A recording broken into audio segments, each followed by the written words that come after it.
Now, Daniel, surely you know what movie we're about to talk about. I do. And don't call me Shirley.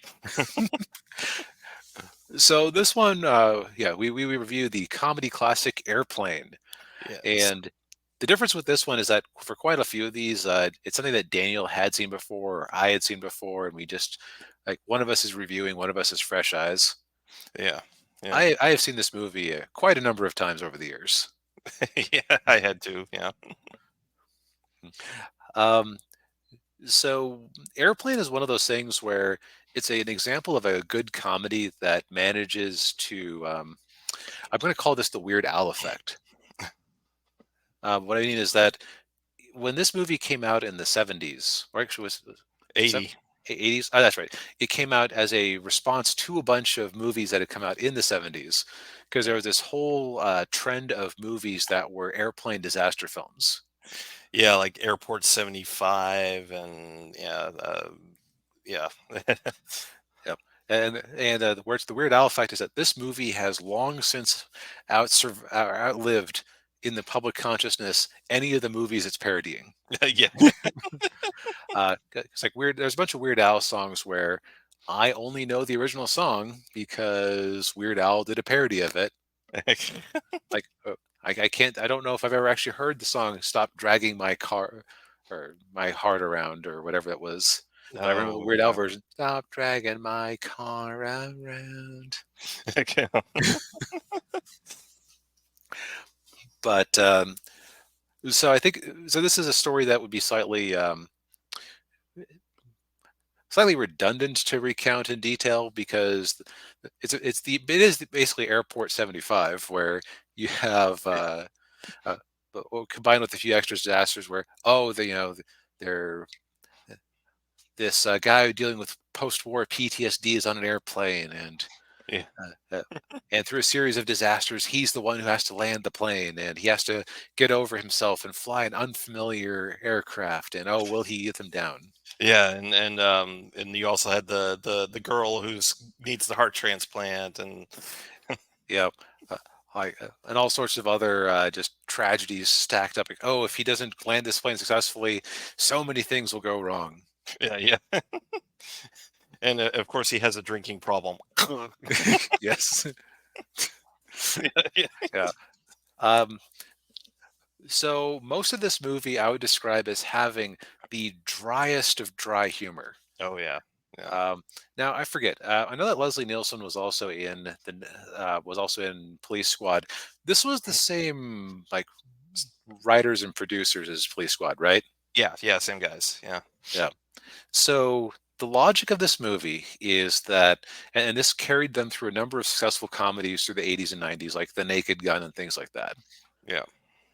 The rule was you can have the most ridiculous, outlandish things happening on the screen possible.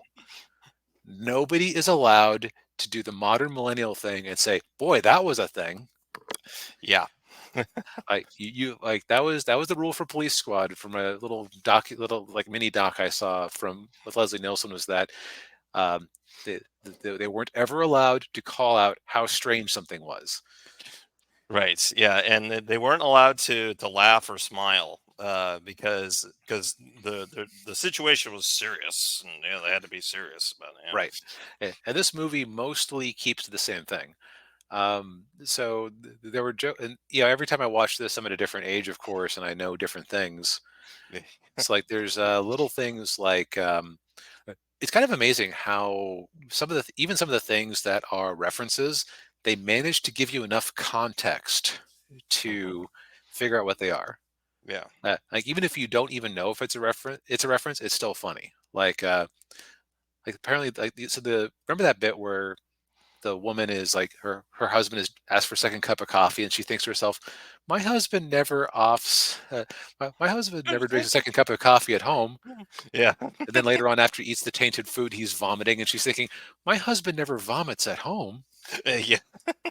Well, that was based on a comedy, but that was based on a popular commercial at the time, which was where my understanding is that the premise was that you would have somebody at a restaurant, and Yeah, the wife thinks to herself, "My husband never orders a second cup of coffee at home," and so they're trying to. I forget if they were trying to sell the coffee or trying to sell the restaurant. Yeah. E- Yeah. e- Either way, it was a riff on a commercial, but it was well written enough that it's funny on its own. Yeah.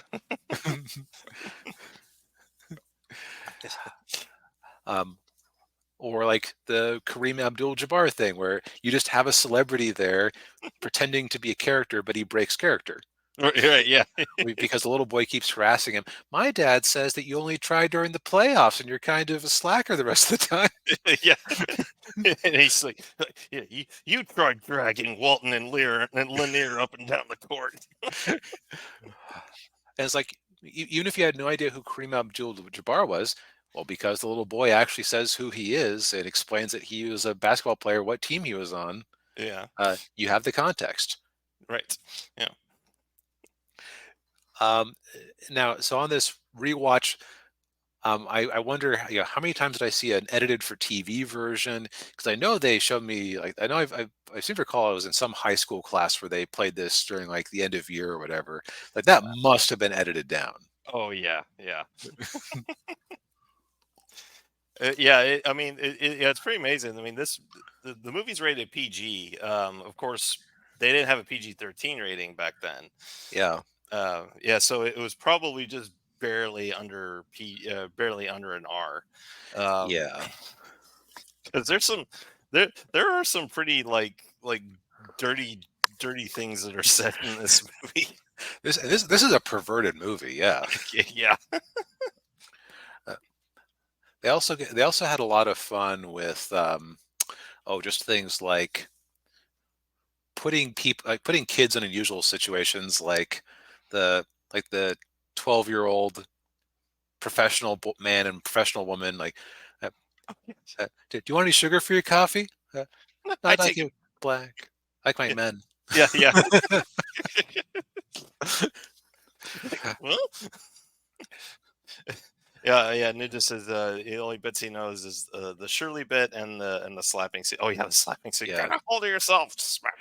yeah. And Edward says that's a lesson the MCU movie should learn from. Yes, that is kind of the what I'll call the disease of irony that a lot of millennial and Gen Z writers suffer from, which is Mhm. that I think it's kind of the result of it's actually I would say it's actually kind of the same milieu that gives us so many isekai anime that are just riffing on other isekai anime, where it's like if if you aren't like drawing from a real experience, you're just doing riffs on other TV shows and movies and stuff you've read or Yeah. watched.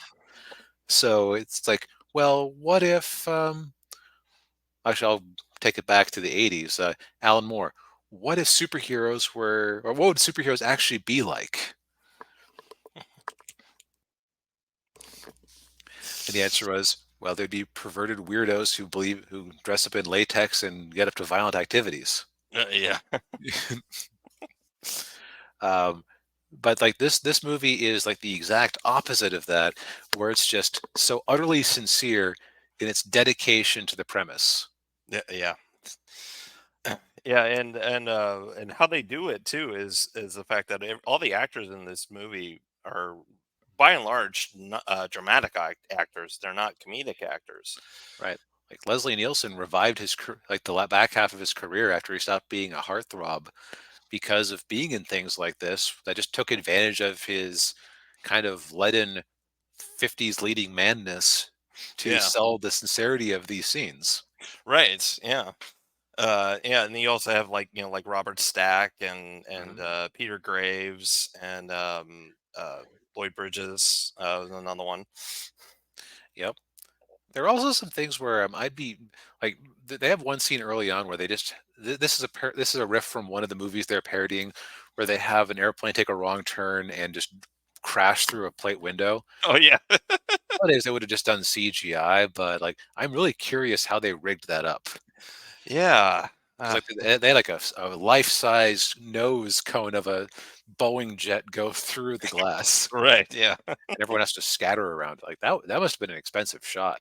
yeah. That was probably the most expensive shot in the whole movie. Yeah, which is weird because when I looked up the budget, we're talking like 3.5 million. Oh, that's nothing So for that time. Yeah. I almost wonder, what if that was stock footage, or what if they actually got the footage from that movie, Oh, it might or it have. was Oh, yeah. or it was a miniature, and they just used clever Toho Godzilla monster movie perspectives for nonsense to make it look bigger. Yeah, probably. Yeah, a little trick of photography. Yeah. Yeah. Uh, I think that we kind of both came away realizing that there was one actor who kind of violated the rules of the movie a bit. Yeah. Uh, Yeah. Yeah. What was his name? the late Steven Stucker. Steven Stucker. Yeah. Yeah. He played Johnny, I think was the name of his character, and he was really goofy throughout the movie, and it just kind of, Right. Yeah. yeah, Uh, it broke the immersion kind of that they were going for. Right. It's like they were trying to. He was basically on the ground control, and every time he showed up, it's like he knew he was in a campy movie. Um, Kind of Ryan Reynoldsing it up in terms of like trying to, uh, and definitely trying to going for that kind of camp gay style. Yeah. Yeah. It didn't work. Yeah. Yeah. What was the buying power of that 3.5 million? Um, Not sure for the 1984 or whatever, but still, like even if you multiply it 10 times, that's still like a pretty small budget. Yeah. No. Yeah. Very small budget. Yeah. Considering that in a similar year, Blues Brothers cost what, 30 million when we looked it up. Yeah. Something like that. Yeah. Yeah, so like even like for a comedy at the time, this was still a small budget. Yeah. But yeah, so I think that this is just good to know. I'd say this is just a good example of the power of sincerity and not keeping an ironic distance from everything. Exactly. Yeah.